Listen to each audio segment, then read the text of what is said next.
bonjour. Bonjour Gustavo. Bonjour. S'il vous plaît, présentez-vous.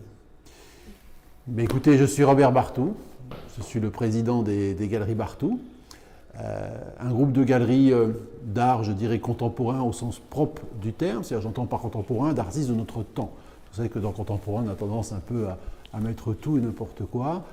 En français, contemporain, ça veut dire que nous sommes contemporains, nous vivons dans le même temps, dans le même espace-temps, et donc nous représentons des artistes essentiellement de notre époque, dans un contexte générationnel qui s'étale sur 20 ans, on va dire 10 ans en avant et 10 ans en arrière, ou plutôt l'inverse, voyez. Et c'est vraiment le credo des Galeries Barthou qui veulent être avant tout une entreprise qui soit vecteur de promotion des nombreux talents que nous avons la chance de côtoyer. Alors oui, je suis tombé dedans quand j'étais petit. Comme je dis souvent, je suis né dans l'art et je vais y mourir le plus tard possible, mais je n'ai jamais rien fait d'autre de ma vie. J'ai eu la chance de naître dans une famille de passionnés d'art, d'éditeurs d'art, parce que mon père était éditeur de livres d'art, il n'était pas dans la peinture, il n'avait pas de galerie, mais il éditait ce qu'on appelait des livres de bibliophilie, des œuvres extraordinaires, souvent des œuvres romanesques ou des textes, je dirais, historiques, illustrés par des grands artistes. Mon père a eu la chance de travailler avec des artistes comme Picasso, Dali, Chagall, Chaplin-Midi, Carzou, Bernard Buffet, etc., qui lisaient des textes que mon père leur soumettait. Et donc les artistes en commettaient des œuvres d'art pour illustrer les textes. C'est-à-dire que chaque poésie ou texte était illustré du fait de la vision que l'artiste avait du texte dont il s'était imprégné. Donc très jeune, j'ai commencé ma carrière comme courtier en livres d'art, qui est une excellente école. C'est-à-dire que je traversais la France de long en large, en diagonale et dans tous les sens dans ma voiture, et je faisais ce qui s'appelait du porte-à-porte. J'allais taper aux portes ou sonner les cloches d'une clientèle que nous sélectionnions, qui était souvent des professions libérales, des notaires, des médecins, mais aussi des chefs d'entreprise, même des agriculteurs. J'allais très souvent du côté de Reims, où j'avais une excellente clientèle de viticulteurs et autres qui étaient ravis de nous recevoir parce que à cette époque, les réseaux sociaux n'existaient pas et la culture dite littéraire était la première demande des Français, enfin des Français, des gens en général, qui avaient envie de se faire plaisir. À la base, Galerie Barthou a été créée par 3 personnes, qui sont Isabelle Barthou et Jean-Guy Barthou, mon frère, qui malheureusement nous a quittés il y a 5 ans hier. Donc c'était la base, le socle est familial. À la suite, 2 de mes neveux, Charles et Alexandre, qui sont aussi nos partenaires, nous ont rejoints. Ma fille aînée, qui est en charge de la communication des Galeries Barthou, nous a rejoints également. Mais ça ne s'arrête pas là. J'ai des beaux-frères, des belles-sœurs, d'autres neveux qui sont dans différentes galeries, sur différents postes, etc. Galerie Barthou, aujourd'hui, c'est 18 établissements, 65 collaboratrices et collaborateurs, mais il y a un socle familial d'une bonne douzaine de personnes, voyez. Donc c'est une aventure, oui, familiale. Alors on parle beaucoup d'art parce que les moments en famille, notamment le week-end en Normandie, parce que c'est une de nos bases, on essaie de parler d'autres choses, mais tout revient sur le tapis. On parle d'artistes, on parle de nouveautés, on parle de découvertes qu'on a envie de faire, on parle de projets, d'expositions, etc. Il y a une espèce de bouillonnement permanent. Vous savez, ce métier, on ne le fait bien que si on est passionné. Ce n'est pas un métier qu'il faut faire pour gagner de l'argent. On finit par gagner sa vie après de longues années. C'est ce que je dis souvent à mes enfants. J'ai 57 ans, même 58 bientôt. J'ai commencé à travailler à l'âge de 17 ans. Pour le moment, j'ai encore plus d'années de galère que d'années de confort, si je puis dire. Mais pour rien au monde, il ne m'a jamais traversé l'esprit de faire autre chose. Je suis né dans ce métier, je mourrai dedans. Toute ma vie, j'aurais vendu des œuvres d'art. J'aurais côtoyé des artistes, mais derrière des artistes, j'aurais côtoyé surtout des êtres humains, parce que l'être humain est au centre du sujet dans nos métiers. Si vous n'aimez pas l'être humain, passez votre chemin. Voilà, c'est ça, être galériste. J'aime pas trop le terme marchand d'art, et j'aime bien le mot galériste, même si, grammaticalement parlant, il n'existe pas au demeurant ce mot galériste. Hein. On l'a un peu inventé. Mais voilà, c'est une véritable passion, donc quand on est passionné, on en parle tout le temps. Alors il y a différentes manières de les choisir. La première, c'est le coup de cœur. Il est compliqué de défendre un artiste que l'on n'aime pas. Il faut d'abord aimer l'œuvre. Ensuite, il est vrai qu'avec le temps, nous avons développé quelque chose qui s'est construit, qui est ce que j'appellerais la couleur des galeries Barthoud. C'est-à-dire que les galeries Barthoud, elles ont un style. Alors c'est étonnant ce que je vais vous dire parce qu'elle a un style dans aucun style. Parce que nous sommes pluri-artistiques, c'est-à-dire que nous ne nous enfermons pas justement dans un genre. Nous ne sommes pas des galeries institutionnalisées, nous ne sommes pas des galeries abstraites, nous ne sommes pas des galeries figuratives, nous ne sommes surtout pas des galeries pop ou street art, etc. Nous allons chercher dans chacun des différents courants artistiques que nous rencontrons dans le monde, parce que ce marché, il est mondial, c'est un des bienfaits de la mondialisation, nous allons chercher des artistes avant tout qui nous plaisent et qui peuvent aussi coexister ensemble, parce que c'est très important. Vous mettez en valeur un artiste de talent quand il est associé à un autre artiste de talent à côté de lui. Vous voyez, donc on s'est imposé depuis de nombreuses années, avec une forte accélération ces 5 dernières années, des choix artistiques de qualité. C'est-à-dire ce qu'on demande d'abord, ce qu'on cherche d'abord, c'est qu'un artiste soit un vrai artiste. Pour moi, c'est quoi un artiste? C'est une toile, des pinceaux, de la peinture. Tout ce qui est conception trop numérique, informatique, etc. Nous l'avons fait, et je ne regrette pas de l'avoir fait, mais aujourd'hui, c'est plus notre tendance. Donc et en plus, je pense que j'ai raison, parce qu'il y a aujourd'hui un vrai retour aux bases essentielles de la vraie peinture. Vous savez, on parlait du street art tout à l'heure. Nous avons quelques artistes qui viennent du street, mais qui sont devenus des artistes contemporains, mais qui ont, du fait de travailler dans la rue, de travailler comme ils ont fait, qui ont développé des techniques de travail qu'aux Beaux-Arts, on n'aurait même pas pu leur apprendre, tellement ils sont au-dessus de ce qu'on apprend dans les écoles de Beaux-Arts. Techniquement parlant, ils sont juste phénoménaux pour certains. Vous voyez, donc c'est ça qui est intéressant. Donc nous allons chercher dans différents cours artistiques et nous essayons dans une forme de globalisation, de faire que tout cela aille bien ensemble, mais avec des vraies ruptures. C'est-à-dire que vous allez trouver chez nous des artistes qui sont de 2 horizons complètement différents. Mais étonnamment, vous les regardez ensemble, dans un coup d'œil, et en fait, vous dites, ben oui, ça va bien ensemble. Et c'est ce qu'il faut faire, enfin, du moins à notre avis. Pourquoi? Alors vous avez parfois certains collectionneurs ou galeries qui sont très très ciblés sur des choses. Mais iriez-vous organiser votre propre intérieur avec le meuble d'un seul designer et les tableaux d'un seul artiste? Ça va être vite très froid.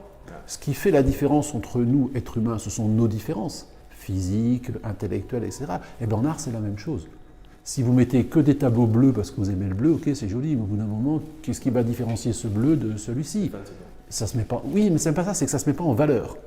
Nous évitons d'aller rechercher des artistes qui soient, même s'ils ont parfois un vrai talent technique, mais qui soient un peu dans l'esprit d'eux, dans la manière d'eux, ou dans la suite d'eux. Voilà, c'est notre démarche. Il n'y a qu'un Picasso, il n'y a qu'un Dali, il n'y a qu'un Miro. Et aujourd'hui, je ne vais pas citer de nom, mais il n'y a qu'un tel et un tel et un tel. L'histoire de l'art, vous savez, on ne l'invente pas. Elle se réinvente toute seule depuis le XIVe siècle. Alors, on ne peut pas dire qu'il y ait des grands changements.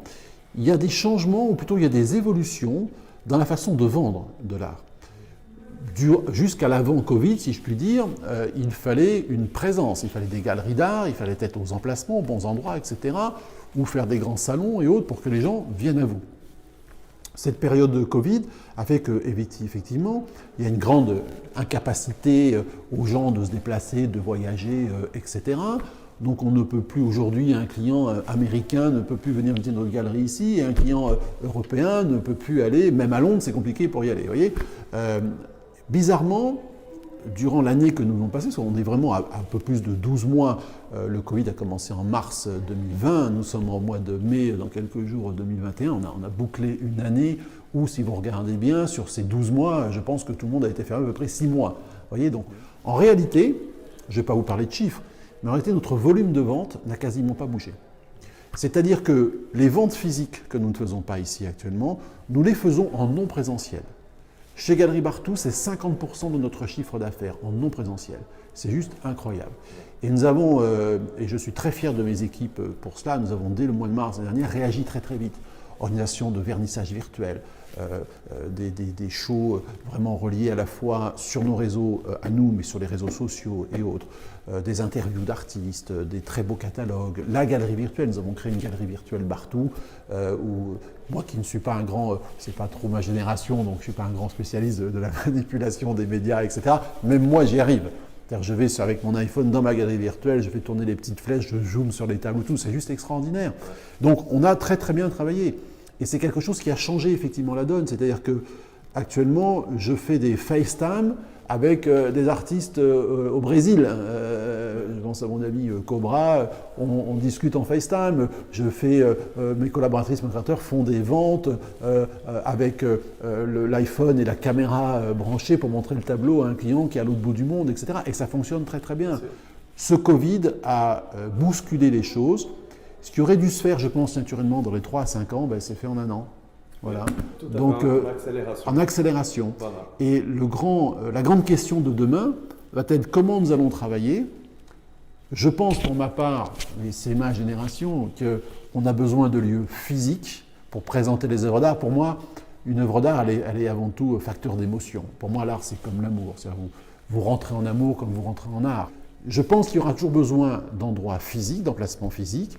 Maintenant, est-ce que demain, ces emplacements physiques devront être, comme c'est le cas aujourd'hui, dans des rues huppées, avec des loyers très élevés, sachant qu'on peut être aussi dans un autre endroit, travailler beaucoup plus par les réseaux sociaux, par tout ce système qui est en train de se mettre en place, qui est en train d'évoluer de manière absolument. Je vous parlais tout à l'heure des galeries virtuelles, et puis d'autres choses qui vont se développer. Demain, je pense que la technologie, nous on réfléchit à des espaces, peut-être plus spécialement dans des endroits comme ici à Matignon. Enfin, encore que Matignon, on y restera toujours parce que pour moi, c'est le centre névralgique de l'art au monde et qu'il faut être là. Mais nous serons peut-être en région parisienne avec un très bel espace qui fera 2000 m², avec une unité de production vidéo pour toujours être là en action, etc. Vous voyez, il y a plein de choses qui se mettent en place. C'est un long chemin, c'est beaucoup de travail pour justement proposer à des artistes une autre expérience. Barthou, c'est une expérience. Ce que nous apportons, je pense, c'est dans notre approche une large part d'humanité. Un artiste, il est libre, sinon il n'est pas artiste. À quoi ça sert d'être artiste si on n'est pas libre dans sa vie? C'est-à-dire qu'on ne les attache pas avec des contrats d'exclusivité ficelés, scellés, etc. On donne tout notre meilleur pour que l'artiste se sente bien. On prend tout en charge. C'est-à-dire qu'on lui apporte un confort de travail où il a juste à peindre. La part de rêve, elle vient dans notre façon de les représenter et de les exposer. C'est-à-dire que nous avons développé un réseau de galeries depuis 30 ans maintenant, à grands frais, parce que ça nous a coûté beaucoup d'investissements, pour être dans des lieux à forte visibilité. Vous savez, ça me fait souvent sourire de plaisir. Quand nous nous sommes installés ici, il y a bientôt maintenant 3 ans, il y avait un peu une forme de désert artistique dans l'avenue Matignon. Beaucoup de magasins étaient fermés, il n'y avait plus de galeries. Aujourd'hui, nous avons le grand honneur d'avoir M. Perrotin qui ouvre 2 galeries, d'avoir Kamel Menour qui est là, d'avoir Abin Reich qui vient d'arriver, d'avoir M. Gagossian juste à côté, etc. Vous voyez, c'est extrêmement intéressant parce que les grands salons ne pouvant plus se faire, ces confrères, pour lesquels j'ai le plus grand des respects et beaucoup d'admiration, se sont retrouvés à un moment donné à se dire bon, on ne fait plus de salon, on va faire quoi? Et ils sont venus s'installer ici, alors qu'ils étaient rive gauche, hein. Ils sont passés rive droite, parce que la clientèle, elle est là également, donc ils ont suivi leurs clients. Donc du coup, c'est devenu extrêmement intéressant parce que l'avenue Matignon est un pôle artistique. Les dimanches, et ça commence, nous avons des clients qui nous disent « Ah bien, on vient faire les galeries ». Et c'est ce que nous vivons à Honfleur depuis 30 ans. Vous parlez avec quelqu'un dans la rue Honfleur ou à Saint-Paul-de-Vence, dans le sud où nous sommes également, ils vous disent quoi les gens? « Ah bon, on est venu faire les galeries ce week-end ». Vous voyez, c'est une réflexion légère, c'est pas une réflexion, il n'y a pas une grande démarche philosophique derrière ce mot, mais nous sommes venus faire les galeries. Eh bien écoutez, ce qui se passe à Matignon, c'est la même chose. Il n'y a plus de grands salons, les musées sont fermés. Les gens ont besoin d'art, parce que dans la vie on dit on peut vivre sans art, ok, on peut vivre sans amour, mais on vit quand même mieux avec de l'amour et de l'art. Eh bien les gens viennent le week-end se promener à Matignon. À Londres, sur New Bond Street, nous sommes...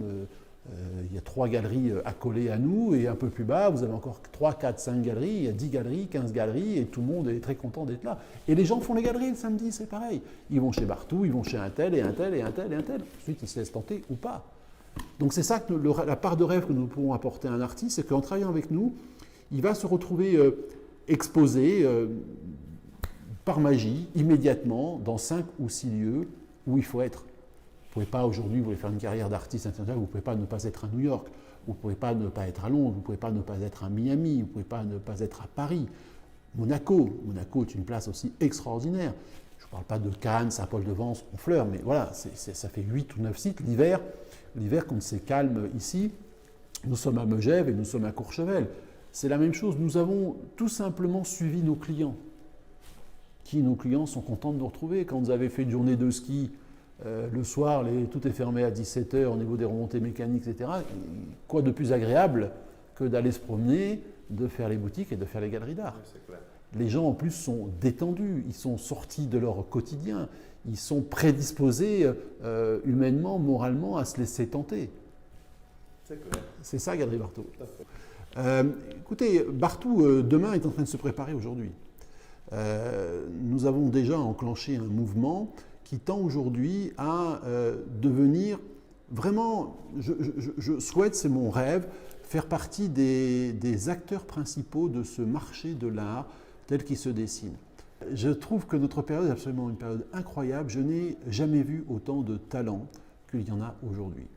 Comme je l'ai dit tout à l'heure, j'ai commencé ma carrière au début des années 80.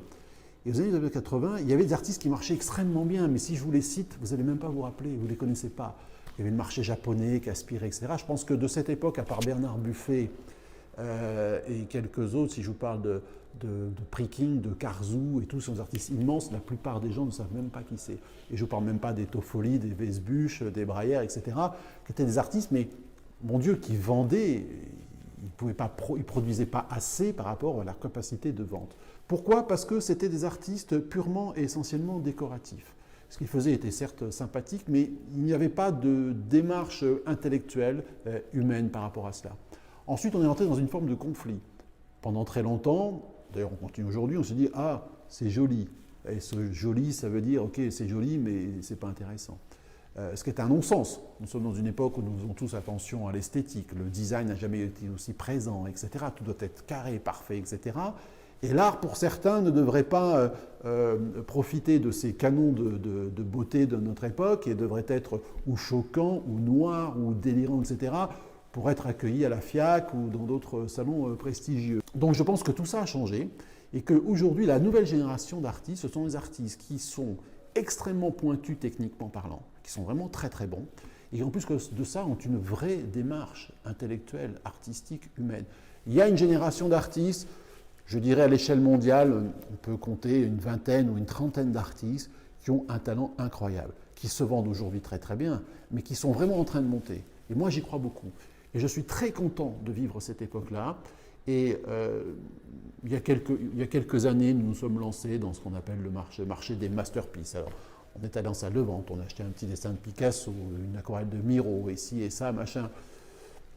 Le marchand a ce mauvais réflexe, c'est dès qu'il gagne un peu d'argent, il veut acheter des œuvres d'artistes des temps passés pour se gargariser, d'avoir des grands noms sur son mur. Il a l'impression d'exister, d'être devenu un grand marchand.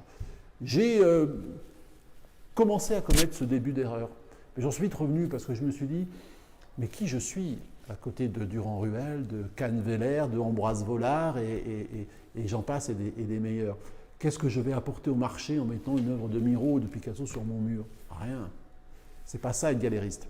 Être galériste, c'est être un marchand ou un galériste témoin de son temps et de développer les artistes de notre temps. Vous voyez. Donc j'ai vite fait machine arrière en me disant qu'il fallait que je consacre toute notre énergie à aller chercher ces artistes-là, à les aider. Parce qu'il y a aussi une déviance. Le galériste ou le marchand s'est contenté pendant trop d'années d'aller chercher des œuvres de chez les artistes, de les mettre sur son mur et d'attendre que ça se passe.